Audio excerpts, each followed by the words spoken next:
Good morning, friends. Okay, today I am going to show you my morning routine and training schedule for freediving. So I have started freediving again and I am loving it. I feel like myself. I used to freedive a lot as a kid and really got into it like my sophomore year of high school, but it has been many a year since my sophomore year of high school. So I wanted to start doing it again because I can't do any of the sports that I used to do, like CrossFit, because of my chronic illnesses. And freediving is a sport that is now significantly dangerous because of my heart conditions, but it's like the only thing that I can do, and it's something that brings me the most joy in the entire world. For today, it is Drylands Training.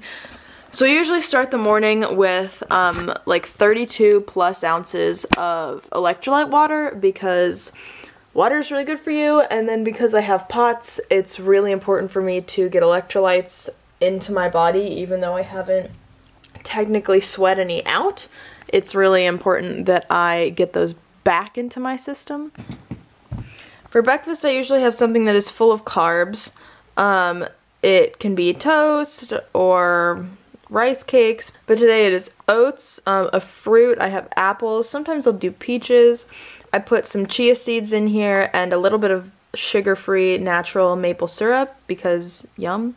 There's also cinnamon in here. I tried to make it look semi-nice. Usually I just chuck everything in there and don't really care. It looks okay. But that's usually what I have for breakfast because having something that's full of a lot of carbs and just kind of nutrient-dense protein, especially oatmeal, is something that kind of digests slowly, so you get that carb energy throughout the day.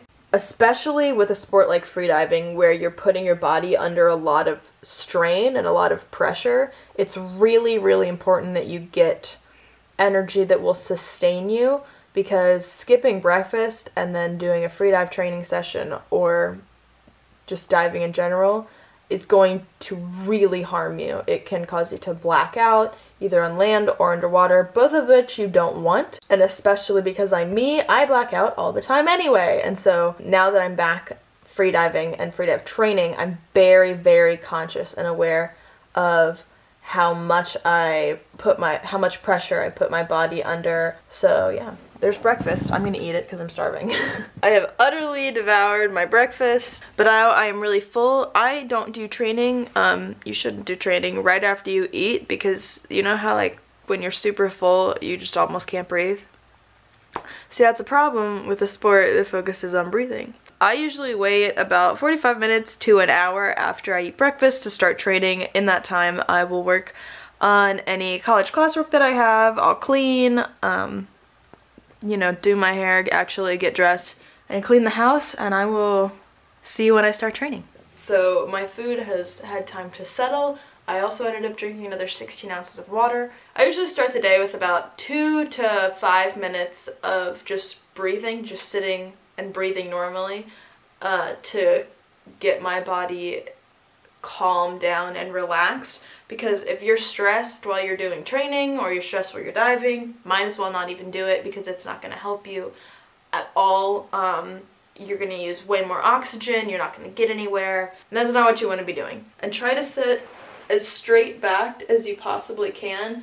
I'm also wearing my baggiest pair of sweatpants, my loosest fitting sweatpants, because I find that if I'm wearing like a pair of tight leggings that sits like in my belly button or something like that, I feel really compressed. You want to feel totally relaxed and be able to push your stomach in and out throughout this morning training. I have also invested, I say invested, they're like $3, in nose clips. So these are Finis nose clips. Come on, focus. Yeah, these.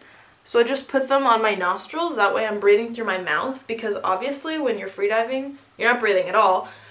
But I have a mask over my face that covers my nose, and so if I exhale, I don't want to be exhaling through my nose at all, unless we're equalizing, but that's for another video. And so I want to make sure that I'm getting full breaths through my mouth, so I wear these to make sure that that happens.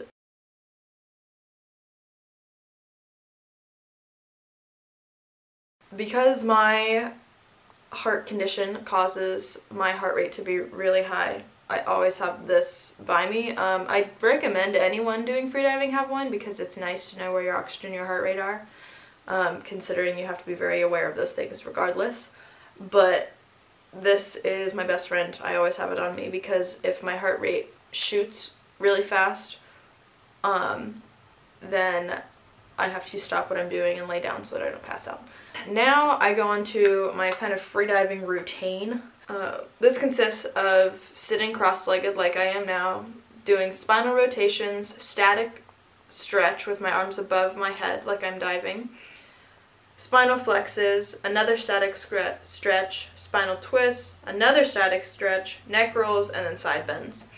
And that is just kind of to loosen up my body, figure out where it's going to be. A few things that I wanted to mention about some of the stretches. Let me know if you want a detailed training routine and explaining of each of the stretches video. I would be happy to do that, but this is just a quick morning routine. I'm not going to get real into it, but I did want to explain one thing. For the static stretch with the arms above the head, so that involves holding my breath. When I hold my breath during training, I like to hold my breath and keep my mouth open, because when you take a breath and leave your mouth open, it gives you the ability to stop the air from coming out back here in the glottis rather than at your lips. Because when you hold a breath and it comes out your mouth like that when you open your mouth, then you're not actually keeping the oxygen in your body where it needs to be. You're letting it sit in your mouth and not do anything for you. I also want to mention that when I'm doing all of the stretches, my back is straight, but when you put your arms above your head, you tend to arch your back. And so I like to make sure that my back is continuing straight. I activate my abs and I pull my shoulders as close to my ears as possible to make sure that I'm activating the muscles that I would be when I'm diving. And then I get into the tables, which are by far my favorite part of training. So today is an other day for me. So every other day, 3 times a week, I do CO2 tables. And then twice a week I do O2 tables. So what my CO2 table looks like, a CO2 table, in the simplest explanation possible, is keeping how long you hold your breath the same, but giving you less and less time to recover in between the next breath hold. So what it does is it helps your body become accustomed to the CO2 that's going to build up. So when you hold your breath for a really long time, you have oxygen in your body. Your body is going to use that oxygen, but you're not going to be exhaling the CO2, so it's going to stay in your body.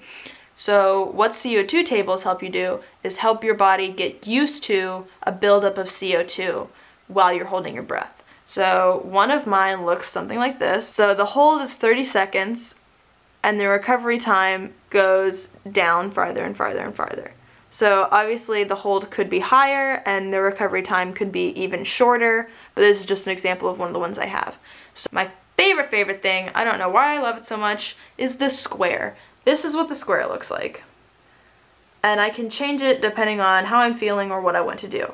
But basically, I breathe for 10 seconds, then I hold for 10 seconds, then I exhale for 5 seconds, and hold empty for 5 seconds. And I keep doing that in a square, technically a circle, but it's got corners, so it's a square, for 10 minutes. And I do this twice a day at the very least, sometimes more, because it's really simple. It gets my heart rate down. It gives me control of my breath. And you can really tell that it's becoming easier and easier to hold your breath the longer you get into the square. And that is basically it for my morning. This takes anywhere between 30 minutes to an hour, really, sometimes more depending on what I feel like doing. And then I also have a couple weights that I'll use every now and then, do some squats, some push-ups. I really like to work on my core because my core is super weak. But yeah, there's my morning routine. Dry training. I'll show you guys wet training as soon as it stops raining. But let me know what you guys thought, if there are specific parts you want me to go more in depth into. Those kind of things. Honestly, let me know, because this is my favorite thing ever. I'll talk about it forever. So, rejoice in the day and be glad in it. I'll see you guys in my next video. Bye.